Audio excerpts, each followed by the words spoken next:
भारतीय जनता पक्षाला आणि त्यांच्या दिल्लीतल्या आकांना मुंबई महाराष्ट्रापासून तोडायची आहे आणि मुंबईवरचा जो मराठी ठसा आहे तो पुसून टाकायचा. हे का लपून राहिलेलं नाही. मुंबईचं महत्त्व कमी करायचं आहे, मुंबई कमजोर करायची आहे. मुंबईतल्या मराठी माणसाचं विभागणी करायची आहे. ह्या सगळ्या गोष्टी करून झालेल्या आहेत. मराठी माणसात फूट पाडून झाली, विभागणी करून झाली. मुंबईमध्ये मराठी माणसाला जागा नाकारण्याचे प्रकार जे करतायत ते भाजपचेच लोक आहेत का? मंगलप्रभात लोढा, गुंडेच्या बिल्डर हे कोण आहेत, कोणाचे आहेत? हे भाजपचेच लोक आहेत. अशी अनेक नावं आहेत. हे भाजपचे अर्थपुरवठादार आहेत, देणगीदार आहेत. हे भैयाजी जोशींना माहिती आहे किंवा देवेंद्र फडणवीस यांनाही माहीत आहे.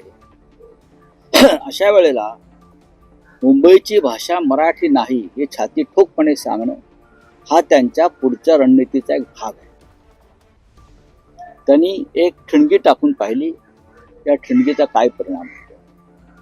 ही भारतीय जनता पक्षाची सोची समजी रणनीती आहे. मराठी भाषा जर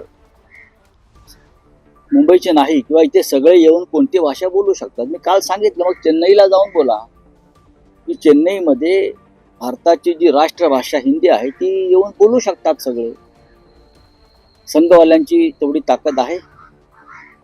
दक्षिणेतल्या राज्यात जाऊन हिंदीचा प्रचार करण्याची, हिंदीविषयी बोलण्याची. कलकत्त्यात तर सर्व भाषिक लोक राहतात पण जाऊन बोलू शकतात काही.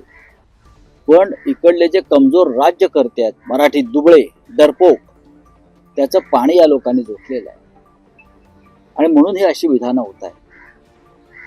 भैयाजी जोशी यांनी माफी मागायला पाहिजे आणि विधानसभेत काल त्या प्रकारचा ठराव मंजूर करून घ्यायला पाहिजे.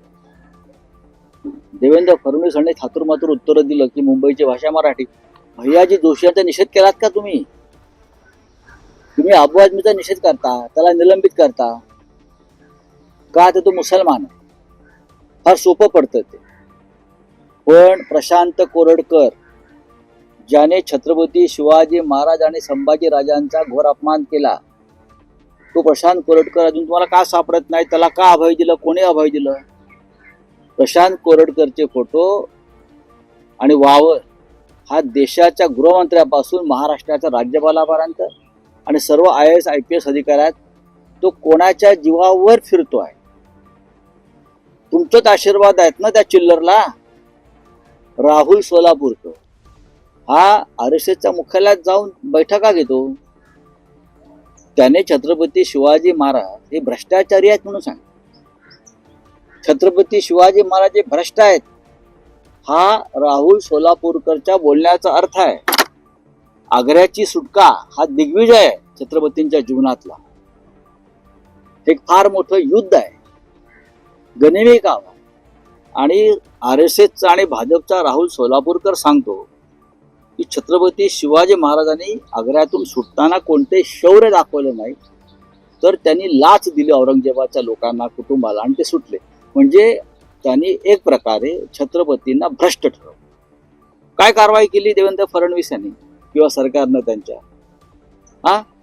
एक प्रकारे औरंगजेबाचं उदात्तीकरणच आहे ना. अटक केली पाहिजे राहुल सोलापूरकरला, राजद्रोहाचा खटला दाखल केला पाहिजे.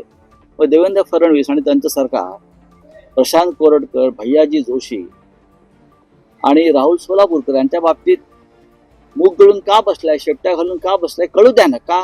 ते तुमच्या पक्षाचे कार्यकर्ते आहेत म्हणून सांगा ना. हा स्पष्ट माझा प्रश्न आहे.